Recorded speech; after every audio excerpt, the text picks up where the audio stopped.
যখন কোনো ব্যক্তি রাতের বেলা খালি গায়ে ঘুমায় তখন এই ব্যক্তিকে বোবা জিন ধরে। আর যখন কোনো ব্যক্তি খালি গায়ে ঘুমায় এই ব্যক্তির কিন্তু তিনটা বড় বড় ক্ষতি হয়। এক নম্বরে আল্লাহর ফেরেশতারা তাদের কাছে আসে না। দুই নম্বরে তাকে বোবা জিন ধরে। জিন কি জিনিস? জিন এবং মানুষের মাঝে মূল পার্থক্য কি? মানুষ আর জিনের মাঝে মূল পার্থক্য হচ্ছে জিন আগুনের তৈরি। জিনের আল্লাহ তাআলা স্পেশাল কিছু ক্ষমতা দিয়েছেন, আর মানুষ হচ্ছে মাটির তৈরি। জিন যতই শক্তিশালী হোক না কেন, মানুষ জিনকে নিয়ন্ত্রণ করতে পারবে। কিন্তু কোনো মানুষ যদি নেককার হয়, দিনদার হয়, কোরআনের সঙ্গে সম্পর্ক থাকে, তাহলে কোনো জিন এই মানুষকে নিয়ন্ত্রণ করতে পারবে না। আর জিনের মাধ্যমে ভয়ঙ্কর কালো জাদু করা হয়। এমনকি আমাদের নবী সাল্লাল্লাহু আলাইহি ওয়াসাল্লামকে পর্যন্ত কালো জাদু করা হয়েছিল। আমাদের নবী অসুস্থ হয়ে পড়েছিলেন, তারপর সূরা ফালাক, ইখলাস, নাস এই সূরাগুলো নাজিল হয়।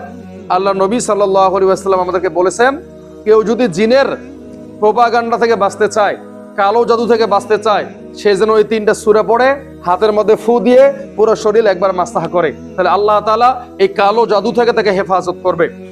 আর নবীজি এটাও বলেছেন যে জিন কিন্তু নানান ধরনের ক্ষতি মানুষের করতে পারে। আপনি রাতের বেলা শুয়ে আছেন, দেখবেন যে আপনাকে কি জানি একটা চেপে ধরেছে, আপনার জবান বন্ধ হয়ে গেছে, আপনি অনেক কথা বলার চেষ্টা করতেছেন, অনেক জোর জবরদস্তি করতেছেন, কিন্তু সে আপনাকে ছাড়ে না। বুঝতে হবে আপনাকে বোবা জিনে ধরেছে। আর বোবা জিনে আবার এমনি এমনি ধরে না। যখন কোনো ব্যক্তি রাতের বেলা খালি গায়ে ঘুমায় তখন এই ব্যক্তিকে বোবা জিন ধরে। আর যখন কোনো ব্যক্তি খালি গায়ে ঘুমায় এই ব্যক্তির কিন্তু তিনটা বড় বড় ক্ষতি হয়। এক নম্বরে আল্লাহর ফেরেশতারা তাদের কাছে আসে না। দুই নম্বরে তাকে বোবা জিন ধরে। তিন নম্বরে মানুষ রাত্রে ঘুমালেও কিন্তু নেকি হয়, এই নেকি থেকে সে বঞ্চিত হয়ে যাবে। তো জিনেরা কিন্তু অনেক ধরনের মানুষের ক্ষতি করে। তো এই জিনের উপদ্রব থেকে বাঁচতে গেলে আমাদেরকে কিছু আমল করতে হবে। এই আমলগুলো কি? আয়াতুল কুরসি পড়তে হবে, সূরা বাকারার শেষের 3টা আয়াত পড়তে হবে, ঘুমানোর আগে অবশ্যই দোয়া পড়তে হবে। এবং জিন কিন্তু বিভিন্ন কারণে মানুষের বাড়িতে আসে। এক নাম্বার কারণ হচ্ছে আপনার বাথরুম যদি অপরিষ্কার হয় তাহলে আপনার বাড়িতে জিন আসবে। এখন তো বিভিন্ন বাড়িতে অ্যাটাচ বাথরুম ঘরের ভিতরেই থাকে, তো বাথরুম যদি অপরিষ্কার হয়, সেখান থেকে যদি দুর্গন্ধ আসে, তাহলে সেখানে জিন আসবে।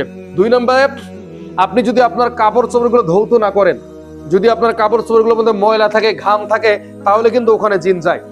এরপরে আপনার বিছানার মধ্যে আপনার ছেলে পেশাব করে দিয়েছে, ছোট বাচ্চারা, আপনারা পরিষ্কার করেন নাই, তাহলে কিন্তু এখানে জিন যাবে। আপনি খাবার খেয়ে বাকি খাবার জানালা দিয়ে ফেলে দিয়েছেন, এখানে কিন্তু জিন আসবে। তো জিন কিন্তু এমনি এমনি মানুষের কাছে আসে না। জিন কিন্তু বিভিন্ন কারণে মানুষের কাছে আসে। বিভিন্ন কবিরাজের কাছে যাবেন, যাদেরকে জিন ধরেছে এদেরকে নিয়ে যাবেন, দেখবেন যে জিন বলবে সে আমার ছায়ার মধ্যে পাড়া দিয়েছে, সে আমার ঘর ভেঙে দিয়েছে, সে আমাকে খাবার দেয় না, ইত্যাদি ইত্যাদি অনেক ধরনের কথা বলে।